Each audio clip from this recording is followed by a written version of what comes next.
Shalom saudara-saudara semua. Mungkin saudara pernah bertanya, kenapa manusia itu punya satu formula dalam hidupnya yang membuat dia jadi salah.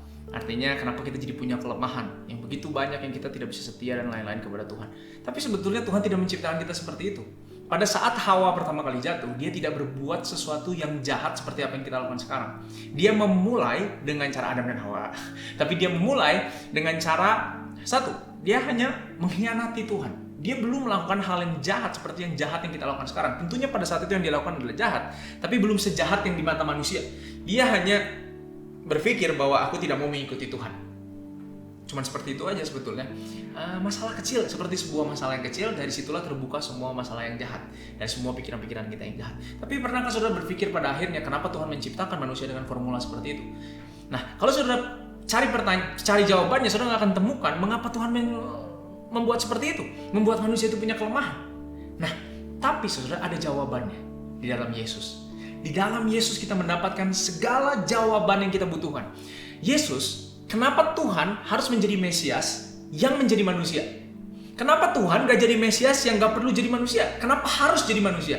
Satu, karena dia harus memberikan roh anak itu kepada kita sehingga kita bisa memanggil Tuhan ya Aba ya Bapa. Makanya ketika dia di bumi, dia selalu memanggil Tuhan itu Bapa. Dan dia selalu bilang, aku yang paling mengenal Bapa. Lalu dia bilang lagi, aku melakukan kehendak Bapa, aku melakukan apa yang Bapa katakan, aku mengatakan apa yang Bapa katakan. Kalau Bapa masih bekerja, aku bekerja. Kenapa dia selalu menunjukkan ketaatan dan ketaatan penuh kepada Bapa?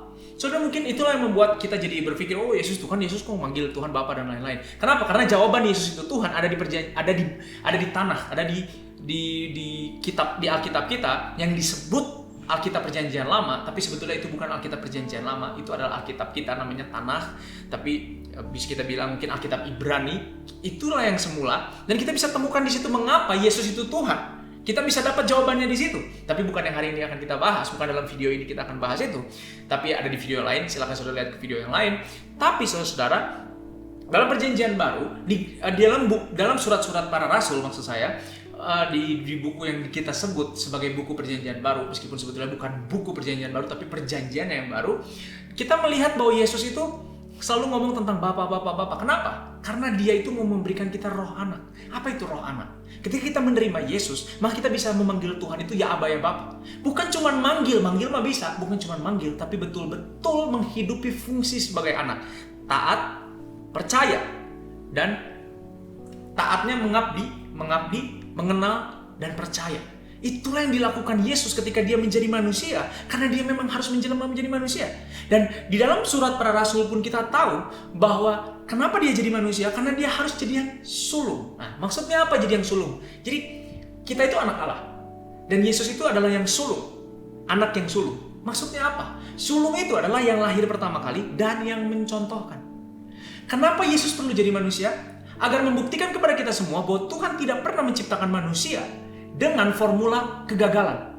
Yesus tidak melakukan kesalahan, Yesus tidak melakukan kegagalan, Yesus tidak jatuh bahkan ketika digoda, Yesus bahkan tidak melakukan dosa yang kita lakukan. Dia melakukan segala sesuatu dengan sempurna. Bahkan dia bisa melakukan hal yang tidak bisa kita lakukan. Dia bisa melakukan perkara yang tidak pernah bisa kita pikirkan. Dia bisa sebagai manusia. Bahkan dia juga dia tidak tergoda oleh dosa apapun meskipun dia digoda, dan dia bisa taat penuh sama Tuhan, tunduk penuh sama Tuhan tanpa tergoda apapun. Saudara pikir cuma Hawa doang yang ditawarin jadi tuan atas dirinya sendiri untuk memutuskan segala sesuatu sendiri? Bukan. Tuhan Yesus juga ketika dia di bumi, dia ditawarin untuk jadi raja. Dia Mesias datang sebagai raja, tapi bukan raja beneran, raja secara fisik, maksud saya raja dunia yang menjadi raja seperti Daud dan Salomo, gitu bukan. Tapi raja kita, raja dalam hidup kita. Nah, tapi Tuhan punya godaan untuk menjadi raja itu. Tuhan juga punya godaan untuk mendapatkan seluruh kekuasaan dunia yang waktu itu di iblis tawarkan kepada dia. Tapi dia itu buktinya gak jatuh. Kalau kita bilang kenapa manusia diciptakan bisa jatuh, buktinya Tuhan tidak jatuh. Buktinya ketika dia jadi manusia dia tidak jatuh. Saudara bisa bilang ya itu kan Tuhan. Bukankah kita juga memiliki apa yang Tuhan miliki? Bukankah kita itu diciptakan segambar dan serupa dengan Tuhan? Oleh sebab itu kita disebut manusia. Apa makhluk? Saudara, ini makhluk apa? Manusia. Manusia itu diberi nama manusia karena kita adalah makhluk yang digambarkan serupa dan diciptakan segambar dan serupa dengan Allah. Artinya kita bisa sama seperti Allah dan kita memiliki apa yang Allah miliki. bukan kehormatan yang tingginya maksud saya secara hakikat, tapi maksudnya di sini adalah bahwa kita bisa melakukan apa yang Allah lakukan. Nah, itu sebabnya Yesus dibilang sebagai yang sulung untuk menjadi contoh bagi kita anak-anak bungsu, mencontoh yang sulung, mencontoh kakak kita yang paling besar, mencontoh kakak kita yang sulung. Nih, hidup itu seperti ini. Jadi manusia itu seperti ini. Ketika engkau tergoda, aku tidak jatuh. Ketika mereka menggoda aku tidak jatuh. Ketika mereka mau memberikan kekuasaan dunia, aku tidak mau. Ketika aku digoda ketika aku dicintai oleh murid-muridku dan digoda untuk tidak taat kepada Tuhan, melakukan karya salib, aku tetap pergi ke sana. Meskipun aku sedih, meskipun aku takut, aku bisa melakukan semuanya yang Tuhan mau dalam hidupku. Dia yang suruh mencontohkan kepada kita, gini caranya jadi manusia.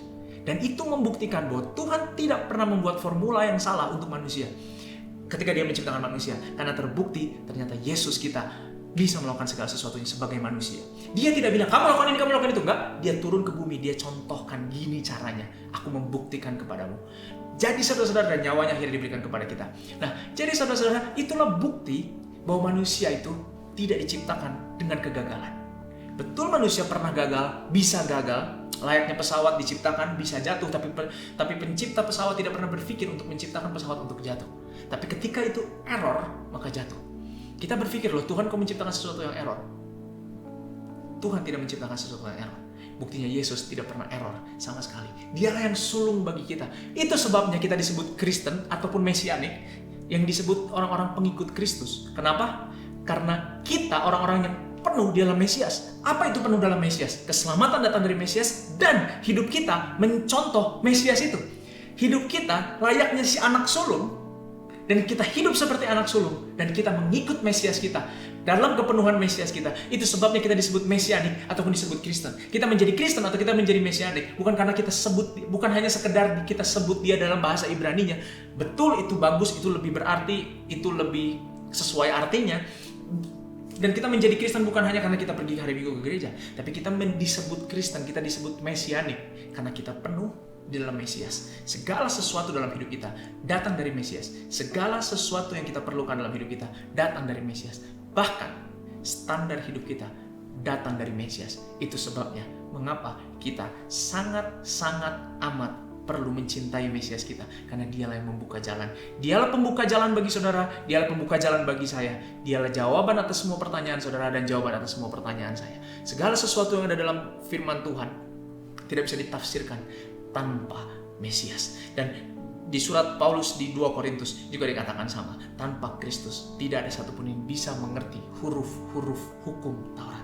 Tapi bersama Yesus maka ada yang menafsirkan bagi kita, karena Yesuslah jawaban dari segala pertanyaan kita. Oleh sebab itu, betapa kita mencintai Yesus Allah kita. Tuhan Yesus memberkati.